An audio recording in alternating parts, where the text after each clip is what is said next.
Hi, ഞാൻ doctor Aishwarya MO നാസ് clinic Mukkam Kozhikode. ഒരുപാട് പുരുഷന്മാരുടെ ഒരു ബുദ്ധിമുട്ടാണ് മുടി കൊഴിച്ചിലും അതിനുശേഷമുള്ള കഷണ്ടി ഉണ്ടാവലും. പക്ഷെ പൊതുവെ സ്ത്രീകളിൽ മുടിയുടെ തിക്നെസ് കുറയുന്നതായിട്ടാണ് കണ്ടുവരാറ്. കഷണ്ടി വളരെ റെയർ ആയിട്ട് സ്ത്രീകൾക്ക് ഉണ്ടാവാറുള്ളൂ. ചില പുരുഷന്മാർക്ക് തലയിലോ അല്ലെങ്കിൽ താടിയിലൊക്കെ വട്ടത്തിലായിട്ട് മുടി പോകുന്ന കാണാം.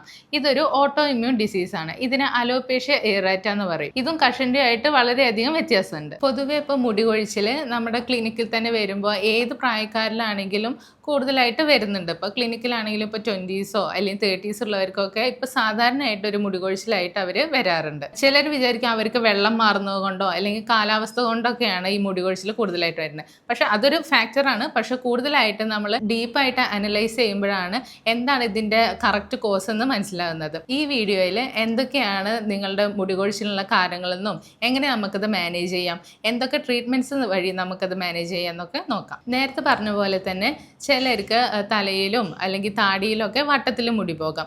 അതും നമ്മുടെ കഷണ്ടി തമ്മിൽ നല്ല വ്യത്യാസമുണ്ട്. ഈ കഷണ്ടി വരുന്നത് ചിലപ്പോൾ ജനറ്റിക് ആയിട്ട് വരാം. അപ്പം നമ്മുടെ അച്ഛനോ ഇല്ലെങ്കിൽ വേറെ ഒരു ഫാമിലി ഹിസ്റ്ററി, ഒരു പെട്ടെന്ന് തന്നെ കഷണ്ടി വരുന്ന ഒരു ടൈപ്പ് ഉള്ള ഒരു ഫാമിലി ഹിസ്റ്ററി ആണെങ്കിൽ തീർച്ചയായിട്ടും അവർക്കത് വരാനുള്ളൊരു സാധ്യത ഉണ്ട്. ഇങ്ങനെ ഒരു ജനറ്റിക് ആയിട്ടുള്ള ഒരു ബാക്ക്ഗ്രൗണ്ട് ഉള്ളവർക്ക് അവർക്ക് പറയുന്നതാണ് ആൻഡ്രോജനിക് അലോപേഷ്യ എന്നുള്ളത്. അപ്പോൾ നമുക്ക് ബ്ലഡ് ടെസ്റ്റിൽ അവർക്ക് DHT ഡൈഹൈഡ്രോ ടെസ്റ്റോസ്റ്റിറോൺ ടെസ്റ്റ് ചെയ്തിട്ടുണ്ടെങ്കിൽ അതിൻ്റെ വേരിയേഷൻ ഉണ്ടെങ്കിൽ അവർക്ക് ആ ഒരു ജനറ്റിക് ആയിട്ടുള്ളൊരു ടെൻഡൻസി തന്നെയാണ് ഈ ബാൾഡ്നെസ് ഉണ്ടാവാനുള്ള കാരണം എന്ന് നമുക്ക് മനസ്സിലാക്കാം. ക്ലിനിക്കിലൊക്കെ ചില പേഷ്യൻസ് ഇപ്പോൾ ഈ വട്ടത്തിൽ മുടി പോകുന്ന അലോപേഷ്യ എയറേറ്റ അത് അവർ ഡോക്ടർ ഇത് കഷണ്ടിയായി മാറിപ്പോവോ എന്നുള്ളൊരു ഡൗട്ട് ചോദിക്കാറുണ്ട്. പക്ഷെ അത് ഒരിക്കലും അങ്ങനെ ആവില്ല. പക്ഷെ നമുക്ക് എക്സ്റ്റേണൽ ആയിട്ട് അതിനെ ട്രീറ്റ് ചെയ്തിട്ട് ഒരു കാര്യമില്ല. നമുക്ക് ഇൻറ്റേർണൽ മെഡിസിൻസ് എടുത്ത് അത് നമുക്ക് നല്ല രീതിക്ക് തന്നെ മാറ്റിയെടുക്കാൻ സാധിക്കും. ഇപ്പം നമ്മൾ കഷണ്ടിയുടെ ഒരു ജനറ്റിക് ആയിട്ടുള്ള എന്തൊക്കെ കാര്യങ്ങൾ കൊണ്ടാണ് വരുന്നതെന്ന് നോക്കി. ഇനി ഹോർമോണൽ ഇംബാലൻസ് വരുമ്പോൾ ഏതൊക്കെ കണ്ടീഷനിലാണ് ഇങ്ങനെ കഷണ്ടി വരുന്നത് നോക്കാം.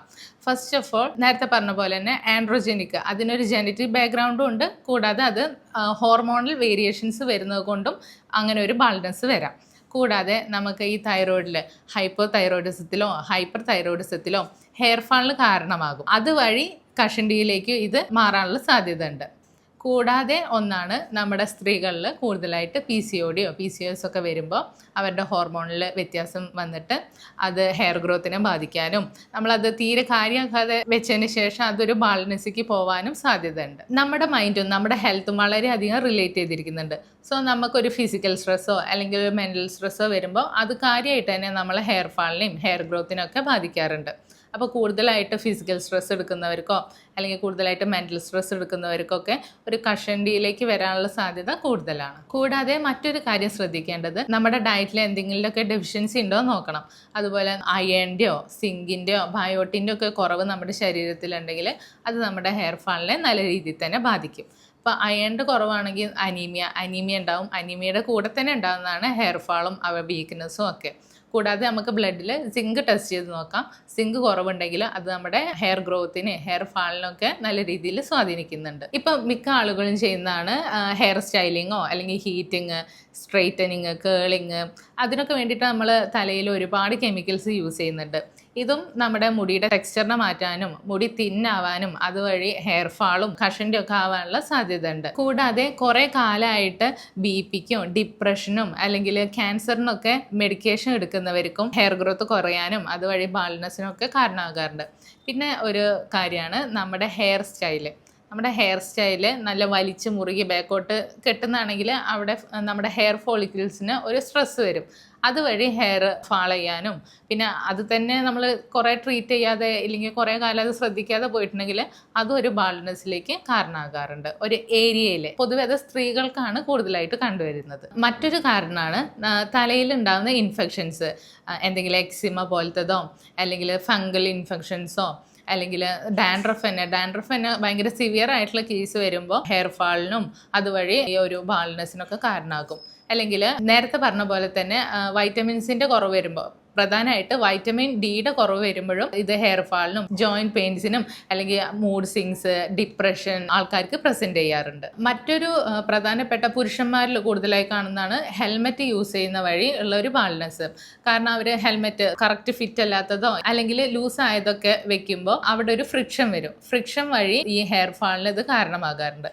സോ നമ്മൾ ഹെൽമെറ്റ് യൂസ് ചെയ്യുന്നതിൻ്റെ മുന്നേ തന്നെ അവിടെ ഒരു കോട്ടൺ വെച്ചിട്ട് യൂസ് ചെയ്യാൻ ശ്രദ്ധിക്കുക. കാരണം ആ ഒരു പ്രഷർ അതുവഴി കുറഞ്ഞു കിട്ടും. കൂടാതെ പ്രവാസികൾ അല്ലെങ്കിൽ കേരളത്തിന് പുറത്തൊക്കെ പോയി പഠിക്കുന്നവരൊക്കെ പറയുന്നൊരു പ്രശ്നമാണ് വെള്ളം മാറിയതിന് ശേഷം ഈ മുടി കൊഴിച്ചിൽ തുടങ്ങി എന്നുള്ളത്. കാരണം അവിടുത്തെ വെള്ളം ഇല്ലെങ്കിൽ നമ്മൾ ഈ കുഴൽ കിണറത്തെ വെള്ളമൊക്കെ മിനറൽസ് കുറച്ചും കൂടി കൂടിയതായിരിക്കും, കുറച്ചും കൂടി ഒരു ഹാർഡ് വാട്ടർ ആയിരിക്കും അത്. ഹാർഡ് വാട്ടറിൽ കുളിക്കുമ്പോഴും നമുക്ക് ഈ ഹെയർ ഫാളും അതുവഴി തീരെ ട്രീറ്റ് ചെയ്യാതെ നിൽക്കുമ്പോൾ ബാൾഡ്നെസ്സിനും കാരണമാകും. സോ നമ്മൾ ഒരുപാട് കാരണങ്ങൾ ഇപ്പോൾ പറഞ്ഞു കഷണ്ടി ആവാനുള്ള. അപ്പോൾ നമ്മളുടെ ഹെയർ ഫാൾ തുടങ്ങുമ്പോൾ തന്നെ അത് ട്രീറ്റ് ചെയ്യുക, ഒരു കഷണ്ടിയിലേക്ക് പോവാതെ അതിനെ നോക്കുക. അതാണ് ഇതിന് ഒരു ബെസ്റ്റ് സൊല്യൂഷൻ എന്ന് പറയുന്നത്. നമ്മുടെ ലൈഫ് സ്റ്റൈലിലൊക്കെ ഒരു ചേഞ്ച് വരുത്തിയിട്ടുണ്ടെങ്കിൽ നമുക്ക് ഹെയർ ഫാൾ കുറച്ചും കൂടി മാനേജ് ചെയ്യാം. നമ്മുടെ ഡയറ്റിൽ തന്നെ കുറച്ച് വ്യത്യാസങ്ങൾ വരുത്തിയിട്ടുണ്ടെങ്കിൽ നമുക്ക് ഈ ഹെയർ ഫാൾ ഒന്ന് മാനേജ് ചെയ്യാം. പ്രധാനമായിട്ട് ഈ ഹെയറിന്, ഹെയർ ഗ്രോത്തിന് അല്ലെങ്കിൽ പ്രീമച്വർ ഗ്രേയിങ്ങിനൊക്കെ നെല്ലിക്ക നമ്മുടെ ഡയറ്റിൽ ഡെയിലി ഉൾപ്പെടുത്തുന്നത് വളരെ നന്നായിരിക്കും. കാരണം ഇതിൽ വൈറ്റമിൻ സിയും വൈറ്റമിൻ ഇയും ഒക്കെ റിച്ച് ആയിട്ടുണ്ട്. ഇത് നമ്മളെ ഹെയർ ഗ്രോത്തിന് അല്ലെങ്കിൽ ഹെയർ ഹെൽത്തിന് വളരെ നല്ലതാണ്. കൂടാതെ നമ്മൾ ഹെയർ ഗ്രോത്ത് വേണമെങ്കിൽ നന്നായിട്ട് നമ്മുടെ ഡയറ്റിൽ പ്രോട്ടീൻസ് ഉൾപ്പെടുത്തണം.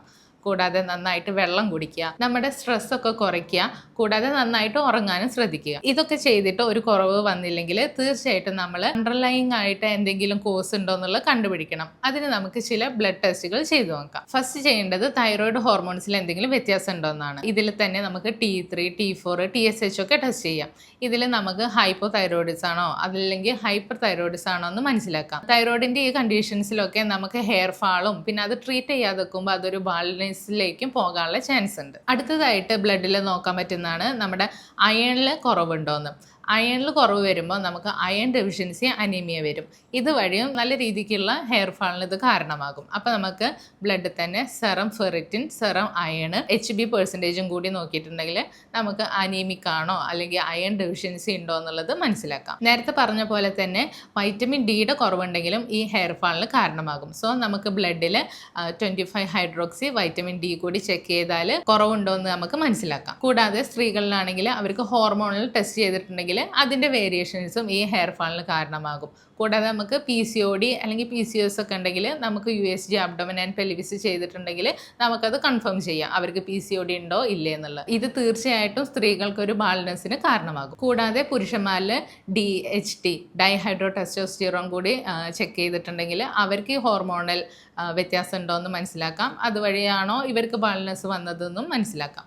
കൂടാതെ ഫോളേറ്റിൻ്റെ കുറവ് കൊണ്ടാണോ വൈറ്റമിൻ B12 കുറവ് കൊണ്ടാണോ എന്നും കൂടി നമുക്ക് ബ്ലഡ് ടെസ്റ്റ് ചെയ്യുന്ന വഴി മനസ്സിലാക്കാം. ഈ ടെസ്റ്റുകളൊക്കെ നോർമലാണെങ്കിലും നമുക്ക് അണ്ടർലൈങ് ആയിട്ട് നമ്മുടെ ബോഡിയിൽ വല്ല ഇൻഫ്ലമേഷനോ ഇൻഫെക്ഷനോ ഒക്കെ ഉണ്ടെന്ന് അറിയാൻ വേണ്ടിയിട്ട് CBC കംപ്ലീറ്റ് ബ്ലഡ് കൗണ്ടും കൂടി നമുക്ക് ചെക്ക് ചെയ്യാവുന്നതാണ്. സ്ത്രീകൾക്കും പുരുഷന്മാർക്കും ഈ ഹെയർ ഫാൾ വഴിയും അതുവഴി കഷണ്ടി ആവുന്നതും തടയാൻ വേണ്ടിയിട്ട് നേരത്തെ തന്നെ ട്രീറ്റ്മെൻറ്റ്സ് സ്റ്റാർട്ട് ചെയ്യാം. ഇപ്പോൾ നമുക്ക് ഇൻറ്റേർണൽ ആയിട്ടും എക്സ്റ്റേണൽ ആയിട്ടും ഒക്കെ നമുക്ക് മെഡിസിൻസ് എടുത്ത് ഇത് നല്ല രീതിക്ക് മാനേജ് ചെയ്യാം. നമ്മുടെ ട്രീറ്റ്മെൻറ്റ്സിനെ കുറിച്ച് കൂടുതൽ അറിയാൻ വേണ്ടിയിട്ട് താഴെ കാണുന്ന നമ്പറിൽ കോൺടാക്ട് ചെയ്യും.